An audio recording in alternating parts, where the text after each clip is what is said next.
Let's chat about the new Star Wars figure reveals from the February Hasbro Pulse Star Wars Fanstream. Varykino. If it's Star Wars, we collect it.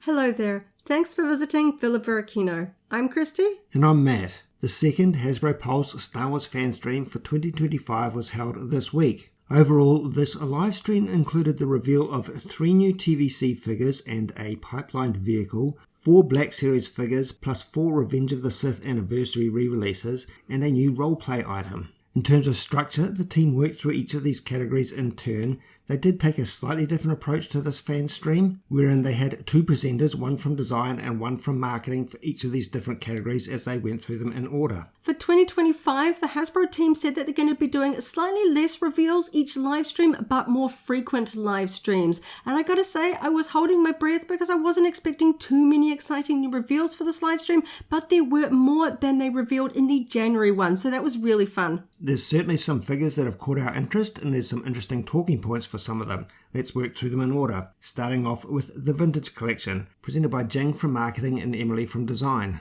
The first thing this pair talked about was a pipeline reveal, which is interesting. They often do these at the end of the live streams.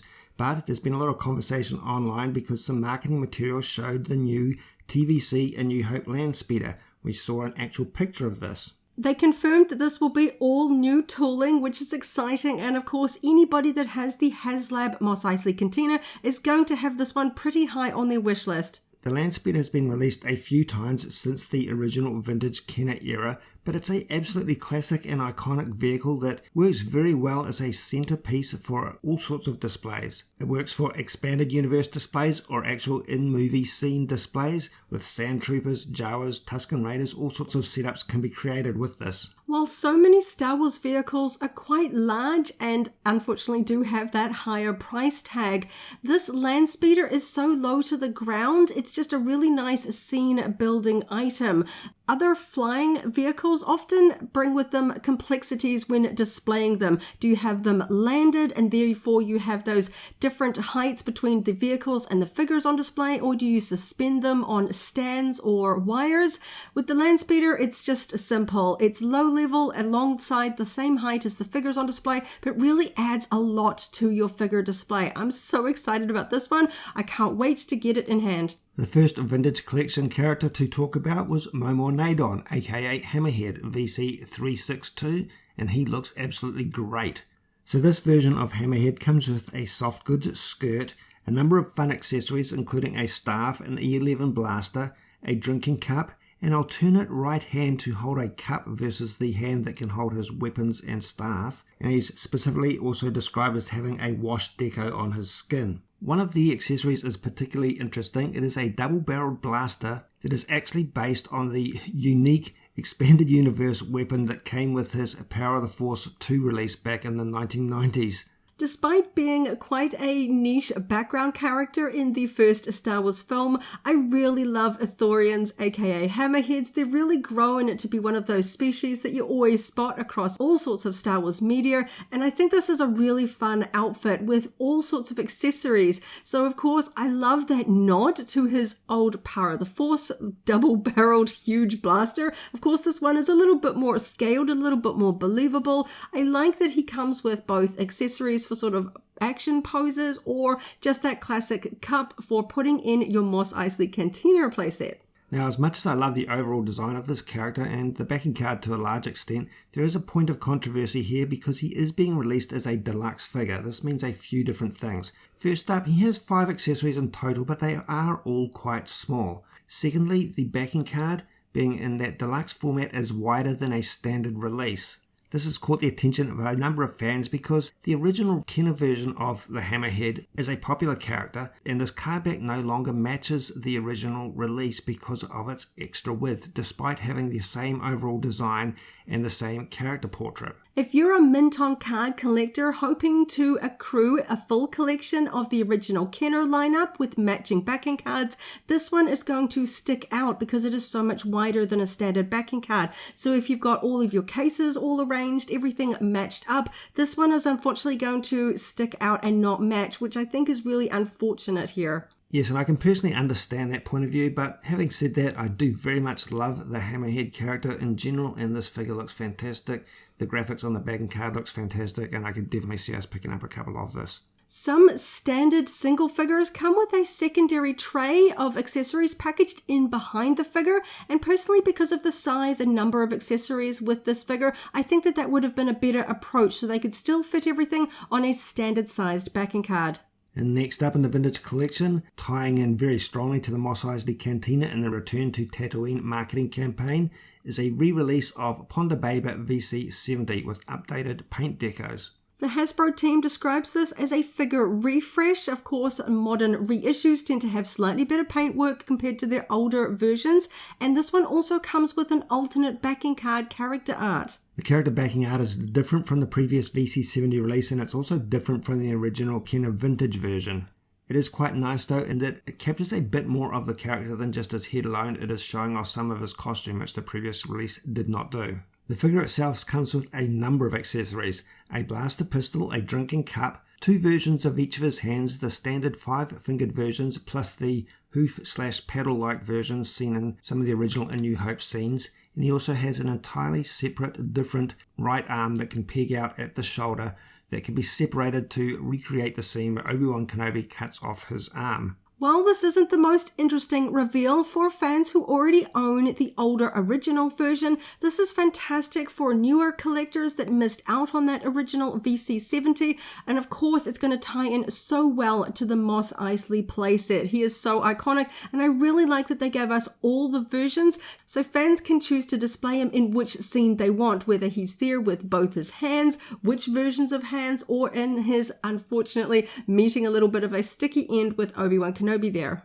Rounding up that section of the live stream at that point in time, the team showed off a new updated graphic that displays all of the Return to Tatooine characters that have been revealed so far, including those that come with the Mos Eisley Cantina, being the Tonica sisters, Wuha, Greedo, and Nabrin leads, the Jawa that comes with the Streets of Mos Eisley playset, and then the ones we've just talked about, Momaw Nadon and Ponda Baba, alongside previously discussed Dr. Evazan and Luke Skywalker. Both Momaw Nadon and Ponda Baba will be available for pre-order next week on the 5th of March on the Hasbro Pulse website. Shifting to a completely different setting, the next vintage collection figure is the Imperial Armored Commando VC366 as seen in Season 3 of The Mandalorian. This is going to be a fun one to army build, but unfortunately Hasbro has released this as a deluxe figure on those wider backing cards, so it doesn't match up with single cards, so it's going to look a little bit odd for those mint on card collectors, but it does come with quite a lot of accessories. He's got a jetpack, a shield, a riot staff weapon, blaster rifle, blaster pistol, and electro knife. The Hasbro team pointed out the clear window section in the riot shield and a transparent plastic part to that electro staff weapon, which I think were quite cool. And of course we knew this figure was coming because he did come up as a discussion point in a previous pipeline reveal, but his jetpack is the one that the Mandalorian has on a previous action figure release as well. Of course, there's always the discussion every time a deluxe figure is released about whether it really counts as a deluxe and whether we should have had this as a standard one. The riot shield is quite big, but then I've seen other Black Series versions of characters with riot shields being released as single figures, not deluxe ones, so I'm not sure it necessarily needs to be deluxe for this TVC version, especially since it's an army builder. I know this is one that we're going to want a few of, but I think I'm going to wait until it's on sale. I'm just generally not a fan of army building deluxe price point figures. Moving on to the discussion about the Black Series line, this section was presented by Eric from Design and Brandon from Marketing. We had 4 new figures revealed here, 2 from Andor and 2 from The Mandalorian, and 4 re-releases of figures celebrating the anniversary of Revenge of the Sith. First up, we have Moff Gideon in his Dark Trooper armor, number 44 in the Mandalorian subline. So this version of Moff Gideon comes with a removable helmet, a new face sculpt, a blaster pistol, and 2 versions of his electro spear, one fully extended with electricity effects and one compacted down to hold in his hand.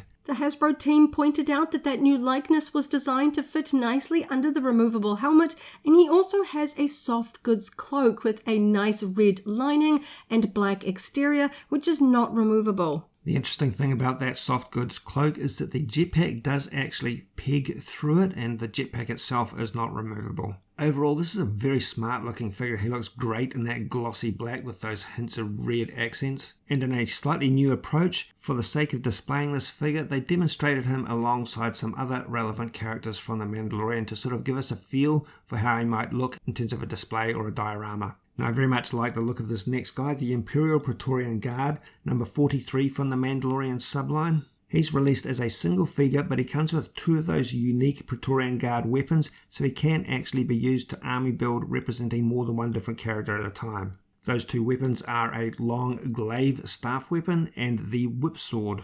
The shiny red armor of this figure looks really cool, and it's complemented by a soft goods red skirt. It was a little bit somber using a Paz Vizsla figure to show this in a scene that they had on hand, but I think these guys look cool, and it's gonna be one of those figures that you're gonna want multiples of. Yeah, I think he works well with at least 2 versions of this figure in a display because of those 2 unique weapons. Moff Gideon and the Imperial Praetorian Guard will be up for pre-order next week, Wednesday the 5th of March as well, for a Northern Hemisphere summer release of 2025. Moving on to a couple of figures from the next season of Andor. First up, Cassian Andor in his Sienar Test Pilot outfit. He's number 15 in the Andor subline. Now, I really love the look of Andor in this Imperial disguise. We saw hints of it in the newly released Andor Season 2 trailer. It's a very smart looking design, black flight suit with red accents, armored components, and a TIE Fighter Test Pilot helmet. Once again, the Hasbro team confirmed that this is a new head sculpt designed to fit under that removable helmet, and I like that it does come with a removable helmet, even if you're not collecting the Andor line of figures. If you are a fan of Imperial figures and variants, this guy looks so cool with the helmet on. It's just a little bit different from a standard TIE Fighter, kind of giving me Inferno Squad vibes with that strong red and black. I think this figure looks really cool, and it was really fun to see it revealed from Hasbro just so soon after we got that new Season 2 trailer where we fully saw it on screen. You make a couple of really good points there. He looks fantastic as a Cassian Andor figure, but also as an Imperial figure. I like TIE pilots in general, but this is a nice variation with those splashes of red, a few unique characteristics. He's got some nicely sculpted ejection harness elements there, and that helmet design is very interesting. It's got elements of a standard TIE pilot design, but also some elements from the Macquarie concept arts, wherein the breathing tubes go around to the back of the helmet rather than coming down to a chest box positioned on the front of his chest armor. So as well as a removable helmet, Cassian comes with a blaster pistol. I don't know if we're going to get a separate TIE Fighter Test Pilot release down the line, but if we don't, I can see us buying a couple of those just to have some Test Pilot figures for scene building. And following on from that, another character seen in the Andor Season 2 trailer, Director Orson Krennic, listed as number 13 in the Andor subline. This Black Series 6-inch release is actually on the whole a re-release of a previous Director Orson Krennic figure with some updates to his head and face paint apps. The team noted that he has the new photorealistic face printing, but unfortunately you can easily spot that older articulation style in the knees, which for me personally I'm not the biggest fan of, particularly on the Imperial characters wearing those flared Jodhpur style pants where the pegs really cut through the sculpting there. I know that that's kind of mostly hidden when you have the plastic cape on him, but I kind of would have liked them to do his slightly different outfit that we see in the Andor trailer. He has a few more details to his costume. I think that they could have taken the opportunity here to give us a new Krennic figure, but if you are missing this one for your collection, it's always useful when Hasbro re-releases them to give fans a second chance, because I'm hoping he's going to be quite a significant figure in this second season. Yeah, so not a perfect figure being a re-release of an older version. As you say, the articulation of his knees are largely hidden when he's wearing his cape. That cape, I do have to say, doesn't sit perfectly over his shoulders. It does give him a little bit of a hunched appearance because it's not completely flush with the shoulders of the figure underneath it. But he is good if you've missed out on previous releases. At least the plastic cape is removable, and he also does come with a single blaster pistol which fits into a holster there. So both Cassian and Krennic are available for pre-order next week on the 5th of March for a Northern Hemisphere Summer 2025 release. Moving on to the Revenge of the Sith anniversary figures, which are packaged in scaled up versions of the original 2005 and subsequent Revenge of the Sith 3.75-inch character releases. The first one that the team talked about was Clone Commander Cody, which will be a Walmart exclusive for release in spring of 2025. He comes with a removable helmet, a blaster rifle, and a small hologram on a holo communicator of Emperor Palpatine. Based on the promotional images, it looks like this version of Commander Cody has updated legs compared to older releases with the old 2-pin style, so that's nice to see. And of course, when it comes to celebrating Revenge of the Sith, you really do want a clone Commander Cody figure. He's always popular, clones are always fun. Really excited to see him in this lineup. To be honest, I'm not sure what we're going to do in terms of opening these sort of figures up. They look absolutely fantastic on those very unique Revenge of the Sith card backs. Those card backs were a design that really stood out from all other previous releases because they had that large curved bubble that went side to side over the entire card back. Incredibly unique design, and they look very nice in their 6-inch scale.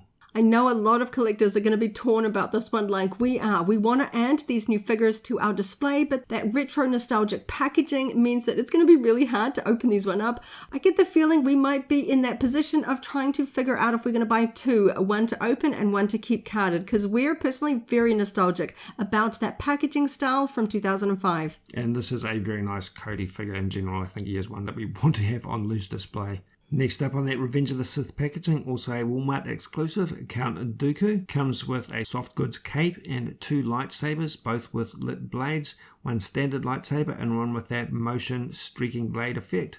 This is a character that I wouldn't have necessarily put at the top of my wish list for Revenge of the Sith anniversary figures, but if you again don't have this one, it's really nice to have it re-released, and I really love that sort of swing motion lightsaber blade. This would be fantastic if Hasbro did this for basically all lightsaber wielding figures in the Black Series line. Honestly, I'd love to see this as an option across just about all Star Wars collectibles. It just gives a little bit of motion when putting them on display, which of course means that it's going to be so tempting to open this particular figure up to really utilize that lightsaber accessory for display. Next up on the Revenge of the Sith card back is a re-release of a older Kit Fisto figure. While I'm excited to see one of the prominent characters from the Jedi arrest scene from episode 3, because this figure of Kit Fisto doesn't have his large brown cloak on this figure as a soft goods accessory, it looks a little bit more like his appearance from episode 2. He really needs that cloak to make it accurate to the Jedi arrest scene, and I think that's really missing here. You can also see from the images that Hasbro provided that he has that older knee articulation style. I would have loved to have seen a little bit of a refresh and updated sculpting for this figure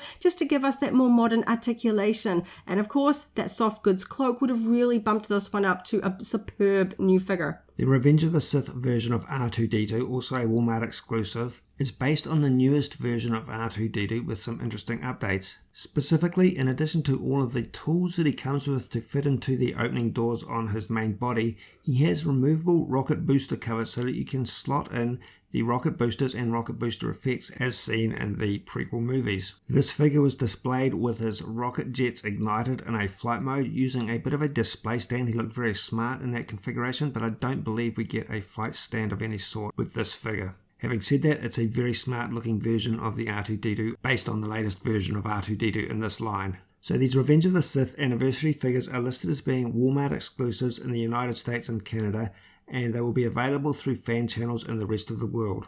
While the Hasbro team said that they loved working with Walmart for these exclusive releases, I gotta say, I don't think fans are as excited about it as Hasbro are.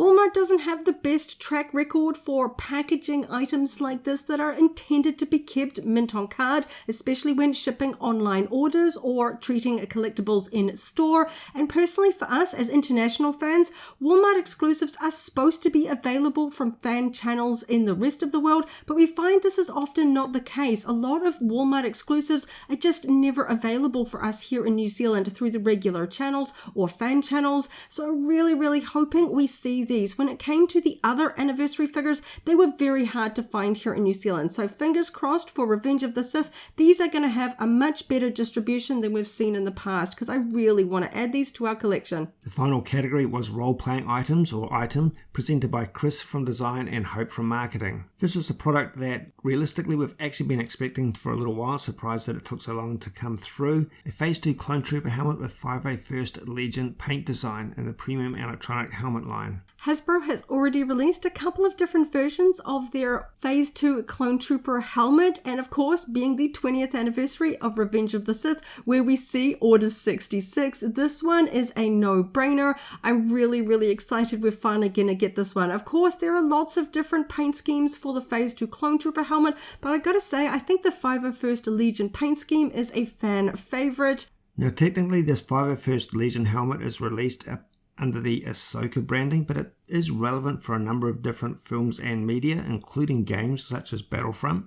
It seems to be most accurate to the Obi-Wan Kenobi version of the 501st Legion representation, but because these Black Series helmets are all a little bit stylized, I think it's quite a good display piece representing the appearance of the 501st Legion clone troopers in any of the media that we have seen them. Fans really love this helmet, so there's always a lot of discussion about specific proportions and especially around that blue paint color. So of course the first time we see these on screen in episode 3, they were digital. They didn't have real world prop versions. So of course it makes sense for Hasbro trying to recreate this as a wearable collectible. It makes sense that they have used the live action modern versions of it, which might have slightly different blue paint jobs to those original ones. But I think that the essence is there. There is always those subtle differences between all of the different versions. I think this is a good middle ground. It's based off a real world prop, so we know it's wearable, whereas those digital ones from episode 3 weren't designed to really have a human head fit inside it.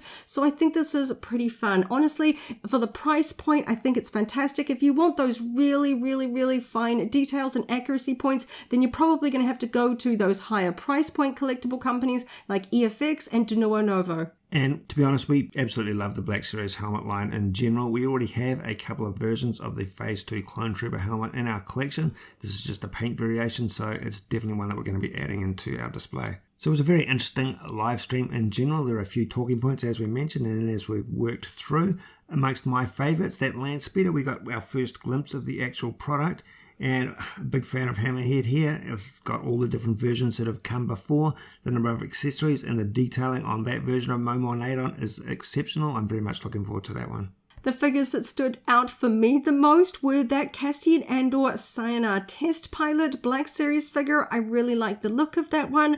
And for nostalgia reasons, that Black Series Episode 3 Anniversary Clone Commander Cody figure. I know I'm going to have at least 2 of that figure on my wish list because I want to keep one carded, but the figure itself looks really cool. I want to add that one to my loose Black Series display as well. And it goes without saying that 501st Legion Clone Trooper helmet is a must-have for our personal display. On that note, thanks for hanging out with us today as we chatted about the exciting Star Wars figure reveals from the recent Hasbro Pulse livestream. We hope you have a wonderful morning, afternoon or evening, wherever you are in the galaxy, and let's hang out again very soon for more Star Wars fun. May the Force be with you. If you enjoy hanging out for a chat about Star Wars figures, we recently discussed the top 64 wishlist figures for TVC March Madness 2025. That video is linked here in case you haven't already seen it, as well as our whole Star Wars collectibles playlist. This is the way.